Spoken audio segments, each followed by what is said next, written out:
अरमान मलिक और उनकी 2 बीवियों ने कैसे बताया यूनिफॉर्म सिविल कोड जरूरी है। X big boss contestant Devoleena Bhattacharya ने भी क्यों कहा यूसीसी जरूरी है। क्या मोदी 3.0 में यूसीसी कानून पर लग जाएगी मुहर। दोस्तों, ओटीटी प्लेटफॉर्म पर जो भी 2024 का बिग बॉस शो देख रहा है, उसके मन में इन 3 कंटेस्टेंट अरमान मलिक और उनकी 2 बीवियों कृतिका और पायल को लेकर अजीब अजीब ख्याल आ रहे हैं। कोई कुछ सोचकर मजे ले रहा है तो कोई कुछ देखकर मन में तरह तरह के इमेजिनेशन कर रहा है। लेकिन ऐसे भी लोग कम नहीं हैं जो ऐसे रिश्ते को देखकर गुस्से में हैं। कुछ लोग कह रहे हैं कि अगर समाज में आई गिरावट को देखना हो तो ये देख लो। लेकिन कुछ लोग ऐसे भी हैं जो इसमें यूनिफॉर्म सिविल कोड जैसे गंभीर विषय को साकार होते हुए देख रहे हैं। उनका कहना है कि अरमान मलिक और उनकी 2 बीवियों ने अपने पब्लिक प्रेजेंस से बता दिया है कि क्यों भारत के लिए यूनिफॉर्म सिविल कोड जरूरी है। दोस्तों, बिग बॉस की कंटेस्टेंट रह चुकी देवोलीना भट्टाचार्य ने बिग बॉस के ओटीटी शो में अरमान मलिक और उनकी 2 बीवियों को लेकर एक गंभीर मुद्दा उठाया है। उन्होंने अपने एक्स अकाउंट पर कहा है, क्या आपको लगता है कि ये मनोरंजन है? ये मनोरंजन नहीं, गंदगी है। इसे हल्के में लेने की गलती मत कीजिए, क्योंकि ये सिर्फ रील नहीं है, ये रियल जिंदगी है। मुझे समझ में ही नहीं आ रहा कि कोई इस बेशर्मी को मनोरंजन कैसे कह सकता है। मुझे तो ये सुनकर ही घिन आती है। ये एकदम घटियापन है। मतलब सिर्फ 6-7 दिन में प्यार हुआ, शादी हुई और फिर पत्नी की बेस्ट फ्रेंड के साथ भी यही हुआ। ये मेरी कल्पना से भी परे है। दोस्तों, देवोलीना यही नहीं रुकी। उन्होंने ये भी बताया कि कैसे अरमान और उनकी 2 बीवियों के परिवार ने इस बात को मजबूती से रखा है कि क्यों भारत में यूसीसी लागू करना अब बेहद जरूरी हो गया है। देवोलीना ने अपने एक्स अकाउंट पर लिखा, बिग बॉस, आपको क्या हो गया है? क्या इतने बुरे दिन चल रहे हैं आपके कि आपको बहुविवाह एंटरटेनिंग लगता है? जब आपने ऐसे कंटेस्टेंट को पेश किया तो आप क्या सोच रहे थे? इस शो को बच्चे से लेकर बूढ़े तक देखते हैं। आप नई पीढ़ी को क्या सिखाना चाहते हैं कि वो 2, 3, 4 शादियां कर सकते हैं, सब लोग एक साथ खुशी खुशी रह सकते हैं? जाकर उनसे पूछिए जो ऐसी घटनाओं से पीड़ित हैं, जो रोज आंसू बहा रहे हैं, दुख में अपना जीवन जी रहे हैं।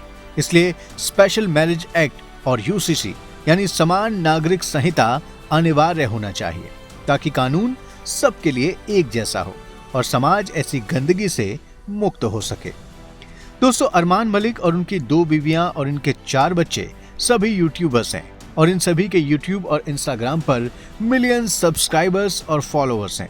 इस दम पर यह पूरा परिवार करोड़ों की कमाई कर रहा है और लग्जरियस लाइफ जी रहा है। इसी आधार पर ये सभी बिग बॉस के कंटेस्टेंट भी बन गए हैं। रिपोर्ट्स के अनुसार अरमान मलिक का असली नाम संदीप है। शुरुआत में वो टिकटॉक से फेमस हुए, बाद में उन्होंने यूट्यूब, इंस्टाग्राम और अन्य सोशल मीडिया प्लेटफॉर्म्स पर अपनी पहचान बना ली। 2011 में उन्होंने पायल मलिक से शादी की और 2018 में उन्होंने पायल की ही बेस्ट फ्रेंड कृतिका मलिक से भी शादी कर ली। रिपोर्ट्स की माने तो दूसरी शादी करने के लिए ही उन्होंने मुस्लिम धर्म अपना लिया था और अब पूरी दुनिया के सामने वो बड़े गर्व से 2 बीवियों और बच्चों को खुशहाल परिवार के तौर पर पेश करते रहते हैं। बस यही बात समाज को खलने लगी है। अगर किसी के लिए 2-3 शादियां करना इतना ही जरूरी है तो वो करे, लेकिन घर पर रहे। इस तरह आप नई पीढ़ी को क्या सिखाना चाहते हैं कि उन्हें कई शादियां करनी चाहिए? इस गंदी मानसिकता को फैलाने की इजाजत सभ्य समाज कभी नहीं दे सकता। इस तरह तो हम सामाजिक रूप से विनाश की ओर ही बढ़ रहे हैं। दोस्तों, ऐसे एक नहीं कई उदाहरण हैं जहां हिंदू पुरुषों ने अपनी दूसरी और तीसरी शादी करने के लिए मुस्लिम धर्म को अपना लिया। आपको बॉलीवुड की एक मिसाल बताते हैं। ये हैं धर्मेंद्र और हेमा मालिनी। आप जानते ही होंगे, धर्मेंद्र हेमा मालिनी से दूसरी शादी करना चाहते थे, जबकि उनकी पहली पत्नी प्रकाश कौर से उस वक्त 4 बच्चे थे, जिनके नाम थे अजय सिंह यानी सनी देओल, विजय सिंह यानी बॉबी देओल और विजेता और अजेता। लेकिन कहा जाता है ना, प्यार जो न कराए। उन्होंने हेमा से दूसरी शादी करने के लिए इस्लाम धर्म अपना लिया। दोस्तों, धर्मेंद्र ने शादी तो कर ली, लेकिन उस वक्त जो खबरें आती थी उनके मुताबिक धर्मेंद्र के इस कदम से उनके पारिवारिक ताने बाने को काफी नुकसान पहुंचा था। यही नहीं, शादी के बरसों बाद हेमा मालिनी से जब पूछा गया कि आप अपनी जिंदगी का कौन सा फैसला बदलना चाहती हैं, तो उन्होंने कहा था कि शादीशुदा आदमी से शादी करने का फैसला वो बदलना चाहेंगी। दोस्तों, आज हम जिस आधुनिक युग में जी रहे हैं उस दौर में बहुपत्नी प्रथा असभ्य समाज की निशानी ही मानी जाएगी, चाहे वो समाज किसी भी देश या धर्म से संबंधित हो।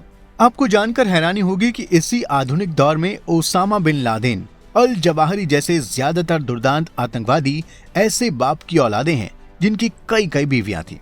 यही नहीं, इन सब आतंकवादियों ने खुद भी कई औरतों और लड़कियों से शादी की थी। आतंकवादियों को पैदा करने वाले इन परिवारों की खुशी की असलियत का अंदाजा आप खुद लगा सकते हैं। अब भारत में संदीप और अरमान मलिक जैसे लोग सोशल मीडिया पर वीडियो डालकर ऐसे खुशहाल परिवार होने का संदेश दे रहे हैं। ये सब पैसे का खेल है या इसमें सच्चाई है? दावे के साथ इस बारे में कहना तो मुश्किल है, लेकिन इसमें संदेह नहीं कि भारत जैसे देश में बहुपत्नी या बहुपति प्रथा का महिमा मंडन करना कहीं से भी ठीक नहीं है। दोस्तों, एक से अधिक पत्नी रखने जैसी पुरातन और असभ्य प्रथाओं को खत्म करने के लिए बीजेपी ने 2024 के संकल्प पत्र में यूसीसी का प्रावधान किया है, लेकिन कई लोग मोदी 3.0 में अब इसके लागू होने पर संदेह जता रहे हैं, क्योंकि बीजेपी के पास अपने दम पर अकेले बहुमत नहीं है। दूसरी तरफ कांग्रेस, समाजवादी पार्टी, टीएमसी और कई दूसरे विपक्षी दलों का इस पर विरोधी रुख दिख रहा है। इसका कारण उनका वोट बैंक है जो रोड़ा बन रहा है। लेकिन कुछ लोगों का कहना है कि एनडीए के सहयोगी दल, चाहे टीडीपी हो या जेडीयू, सभी का यूसीसी को लेकर सकारात्मक रुख है और मोदी सरकार अपने तीसरे कार्यकाल में इसे कानून बनाने में सफल हो जाएगी। दोस्तों, एक से अधिक पत्नी या पति रखने की प्रथाओं पर आपके क्या विचार हैं? क्या आप इन्हें ठीक मानते हैं? कमेंट बॉक्स में लिखिए। वीडियो पसंद आया हो तो लाइक और शेयर कीजिए, और हाँ, हमारे चैनल को सब्सक्राइब कीजिए और साथ ही नोटिफिकेशन के लिए बेल आइकन दबाना बिल्कुल ना भूलें। धन्यवाद।